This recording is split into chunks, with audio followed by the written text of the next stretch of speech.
ಚಿಕ್ಕಬಳ್ಳಾಪುರ ಮತ್ತು ಕೋಲಾರ ಜಿಲ್ಲೆಗಳಿಗೆ ನೀರುಣಿಸುವ ನಿಟ್ಟಿನಲ್ಲಿ ಆರಂಭಿಸಲಾಗಿರುವ ಎತ್ತಿನಹೊಳೆ ಯೋಜನೆಯ ವೈಜ್ಞಾನಿಕ ಸಮೀಕ್ಷೆಯನ್ನು ನಡೆಸಬೇಕು. ಕರಾವಳಿಯ ಪರಿಸರದ ವ್ಯವಸ್ಥೆ ರಕ್ಷಿಸಲು ಖಚಿತವಾದ ಕ್ರಮ ಕೈಗೊಳ್ಳಬೇಕು ಎಂದು ಆಮ್ ಆದ್ಮಿ ಪಾರ್ಟಿ ಒತ್ತಾಯಿಸಿದೆ. ಮಂಗಳೂರು ಪ್ರೆಸ್ ಕ್ಲಬ್ನಲ್ಲಿ ಬುಧವಾರ ಸುದ್ದಿಗೋಷ್ಠಿಯಲ್ಲಿ ಮಾತನಾಡಿದ ಪಕ್ಷದ ರಾಜ್ಯ ಉಪಾಧ್ಯಕ್ಷ ವಿವೇಕಾನಂದ ಸಾಲ್ಸಿನ, ಉಡುಪಿಯ ವಾರಾಹಿ ನೀರಾವರಿ ಯೋಜನೆ, ಎಡದಂಡೆ ಕಾಲುವೆ ಯೋಜನೆ, ಆಕ್ಟಿಡಕ್ಟ್ ಯೋಜನೆಗೆ ಈಗಾಗಲೇ 1000 ಕೋಟಿ ರೂಪಾಯಿ ಖರ್ಚು ಮಾಡಿ 40 ವರ್ಷ ಕಳೆದರೂ ಯೋಜನೆಗಳು ಅಪೂರ್ಣವಾಗಿಯೇ ಉಳಿದಿದೆ. ಈ ಎತ್ತಿನಹೊಳೆ ಯೋಜನೆ ಪೂರ್ಣಗೊಳ್ಳಲು ಇನ್ನು 15 ವರ್ಷಗಳು ಬೇಕಾಗಬಹುದು ಎಂದು ಆಕ್ಷೇಪಿಸಿದರು. 2012ರಲ್ಲಿ ಆರಂಭಗೊಂಡ ಯೋಜನೆಗೆ 9,000 ಕೋಟಿ ರೂಪಾಯಿ ಬಜೆಟ್ ನಿಗದಿಪಡಿಸಲಾಗಿತ್ತು. ಬಳಿಕ ಅದು 13,000 ಕೋಟಿ ರೂಪಾಯಿಗಳಿಗೆ ಏರಿಕೆಯಾಗಿ ಇದೀಗ ಯೋಜನೆ ಅಂತಿಮ ವೆಚ್ಚ 23,000 ಕೋಟಿ ರೂಪಾಯಿಗೆ ತಲುಪುವಂತಹ ನಿರೀಕ್ಷೆ ಇದೆ. ಈಗಾಗಲೇ 16,000 ಕೋಟಿ ರೂಪಾಯಿ ಖರ್ಚು ಮಾಡಲಾಗಿದೆ. ಆದರೆ ಇನ್ನೂ ಪ್ರಥಮ ಹಂತದ ಯೋಜನೆಯೇ ಪೂರ್ಣಗೊಂಡಿಲ್ಲ. ಜನರಿಗೆ ತೆರಿಗೆ ದುಡ್ಡು ದುರ್ಬಳಕೆಯಾಗ್ತಾ ಇದೆ ಎಂದು ಆರೋಪಿಸಿದರು. ಯೋಜನೆಯು ಬೆಂಗಳೂರು ಗ್ರಾಮಾಂತರ ಸೇರಿದಂತೆ 7 ಜಿಲ್ಲೆಗಳಿಗೆ ನೀರನ್ನು ಒದಗಿಸಲಿದ್ದು ವಾರ್ಷಿಕ 24 ಟಿಎಂಸಿ ನೀರು ಲಭ್ಯವಾಗಲಿದೆ ಎಂದು ಸರ್ಕಾರ ಪ್ರತಿಪಾದಿಸಿದೆ. ಆದರೆ ಭಾರತೀಯ ವಿಜ್ಞಾನ ಸಂಸ್ಥೆ ನಡೆಸಿದ ಅಧ್ಯಯನದ ಪ್ರಕಾರ ಲಭ್ಯವಾಗುವ ನೀರಿನ ಪ್ರಮಾಣ 9.55 ಟಿಎಂಸಿ ಮಾತ್ರ ಎಂದು ಹೇಳಲಾಗಿದೆ. ಈ ಭಿನ್ನಾಭಿಪ್ರಾಯವು ಪರಿಸರ ಮತ್ತು ನಿರ್ವಹಣೆ ದೃಷ್ಟಿಯಿಂದ ಆತಂಕವನ್ನ ಸೃಷ್ಟಿಸಿದೆ. ಅದರಲ್ಲೂ ಇದು ದಕ್ಷಿಣ ಕನ್ನಡ ಜಿಲ್ಲೆಯ ಜೀವನದಿ ನೇತ್ರಾವತಿ ನದಿ ಪಾತ್ರದ ಮೇಲೆ ಪ್ರಭಾವ ಬೀರುವ ಕಳವಳ ವ್ಯಕ್ತವಾಗಿದೆ. ಇದು ಈ ಭಾಗದ ಶ್ರೀಮಂತ ಜೀವವೈವಿಧ್ಯಕ್ಕೆ ಹಾನಿ ಉಂಟು ಮಾಡಬಹುದು ಎಂದು ಹೇಳಲಾಗಿದೆ. ಮಂಗಳೂರು ನಗರವು ಕುಡಿಯುವ ನೀರಿಗೆ ತುಂಬೆ ಅಣೆಕಟ್ಟನ್ನ ಆಶ್ರಯಿಸಿದೆ. ಆದರೆ ಮೇಲ್ಭಾಗದಲ್ಲಿ ನೀರನ್ನ ಪಂಪ್ ಮಾಡೋದ್ರಿಂದ ಅಣೆಕಟ್ಟಿಗೆ ಹರಿದು ಬರುವ ನೀರಿನಲ್ಲಿ ಕೊರತೆಯಾಗಿ ಬೇಸಿಗೆಯಲ್ಲಿ ನೇತ್ರಾವತಿ ನದಿ ಒಣಗಿ ಹೋಗುವ ಭೀತಿ ಇದೆ. ಹಾಗಾಗಿ ಈ ಬಗ್ಗೆ ವೈಜ್ಞಾನಿಕ ಅಧ್ಯಯನ ಅಗತ್ಯವಿದೆ ಎಂದು ಆಗ್ರಹಿಸಿದರು. ಪತ್ರಿಕಾಗೋಷ್ಠಿಯಲ್ಲಿ ಜಿಲ್ಲಾ ಸಂಘಟನಾ ಕಾರ್ಯದರ್ಶಿ ಎಸ್ಎಲ್ ಪಿಂಟೋ, ಮಹಿಳಾ ಘಟಕ ಅಧ್ಯಕ್ಷೆ ಸೀಮಾ ಮಡಿವಾಳ, ಜಿಲ್ಲಾ ಕಾರ್ಯದರ್ಶಿ ವಾಸುದೇವ್, ಜಿಲ್ಲಾ ಕಾರ್ಯದರ್ಶಿ ಕಬೀರ್ ಕಾಟಿಪಲ್ಯ, ಶಾಲೆಟ್ ಪಿಂಟೋ, ಲೆಸ್ಸಿ ಫೆರ್ನಾಂಡಿಸ್ ಉಪಸ್ಥಿತರಿದ್ದರು.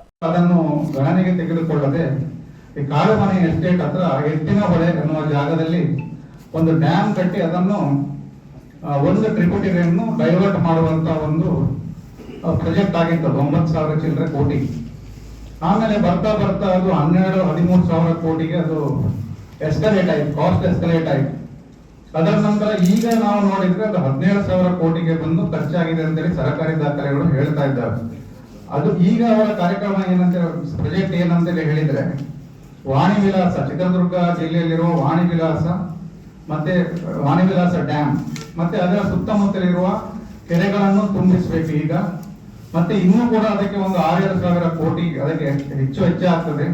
ಇದರಿಂದ ಮತ್ತೆ 7 ಜಿಲ್ಲೆಗಳಿಗೆ ನೀರನ್ನು ನಾವು ಕೊಡ್ತೇವೆ.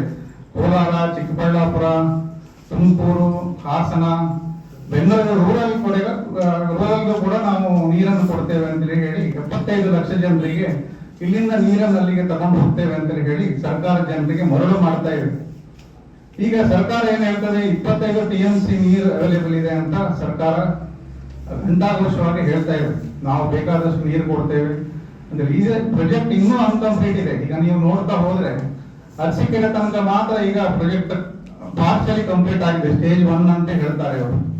ಆದ್ರೆ ವಾಣಿ ವಿಲಾಸಕ್ಕೆ ಡ್ಯಾಮಿಗೆ ಹೋಗ್ಲಿಕ್ಕೆ ಇನ್ನೂ ಒಂದು 2-3 ವರ್ಷ ತಾಗ್ಬೋದು. ಮತ್ತೆ ಇನ್ನು 7 ಜಿಲ್ಲೆಗಳಿಗೆ ನೀರು ಹೋಗ್ಲಿಕ್ಕೆ ಇನ್ನೂ ಒಂದು 20 ವರ್ಷ ಆಗ್ಬೋದಂತೇಳಿ ನಮ್ಮ ಅನಿಸಿಕೆ. ಮತ್ತೆ ಇದು ಕಾಸ್ಟ್ ಕೂಡ ಎಸ್ಕಲೇಷನ್. ಈಗ ನೋಡಿ 9,000 ಕೋಟಿಯಿಂದ 23,000 ಕೋಟಿಗೆ ಹೋಗಿದೆ. ಇದು ಯಾರ ಹಣ? ಇದು ನಮ್ಮ ತೆರಿಗೆ ಹಣ. ಇದು ಕಂಪ್ಲೀಟ್ ಆಗುವುದು ಯಾವಾಗ? ಇದು ನಮಗೂ ಗೊತ್ತಿಲ್ಲ. ಇನ್ನು 10-15 ವರ್ಷ ಆಗ್ಬೋದು.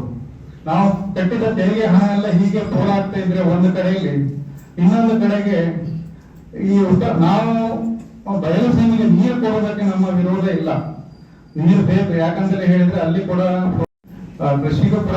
ಇದಕ್ಕೆ ಗೋವಾದಲ್ಲಿ ತೀವ್ರ ವಿರೋಧ ಬಂದ ಕಾರಣ, ಗೋವಾದಲ್ಲಿ ಏನ್ ಹೇಳ್ತಾರೆ ಅವರು, ಸಿಹಿ ನೀರಿನ ಪ್ರಮಾಣ ಕಡಿಮೆ ಆದ್ರೆ ಉಪ್ಪು ನೀರು ನದಿಯ ಒಳಗೆ ಬರ್ತದೆ, ಅದರಿಂದ ನಮ್ಮಲ್ಲಿರುವ ಫ್ಲೋರಾ ಅಂಡ್ ಫೌನಾ ಜೀವ ವೈವಿಧ್ಯತೆ ಹಾಳಾಗ್ತದೆ, ಪರಿಸರಕ್ಕೆ ಹಾನಿ ಆಗ್ತದೆ, ನಮ್ಗೆ ಈ ಪ್ರಾಜೆಕ್ಟ್ ಬೇಡವೇ ಬೇಡ ಅಂತೇಳಿ ಗೋವಾದವರು ಅದಕ್ಕೆ ಅಪೋಸ್ ಮಾಡಿದ್ರಿಂದ ಅದು NGTಗೆ ಹೋಗಿದೆ, ನ್ಯಾಷನಲ್ ಗ್ರೀನ್ ಟ್ರಿಬ್ಯುನಲ್ಗೆ ಹೋಗಿ ಅದು ಅಲ್ಲಿಗೆ ನಿಂತಿದೆ. ಅದಕ್ಕೆ ಸುಮಾರು 100 ಕೋಟಿ ನಮ್ಮ ಸರ್ಕಾರ ಖರ್ಚು ಮಾಡಿದೆ ಅಂತ ಅನಿಸ್ತದೆ ನನಗೆ.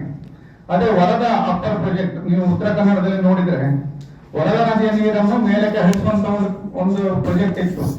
ಅದಕ್ಕೆ ಕೂಡ ಪರಿಸರವಾದಿಗಳು ತೀವ್ರ ಆತಂಕ ವ್ಯಕ್ತಪಡಿಸಿದ ನಂತರ ಅದು ಕೂಡ ಈಗ ಹೋಲ್ಡ್ ಅಲ್ಲಿ ಇಟ್ಟಿದ್ದಾರೆ.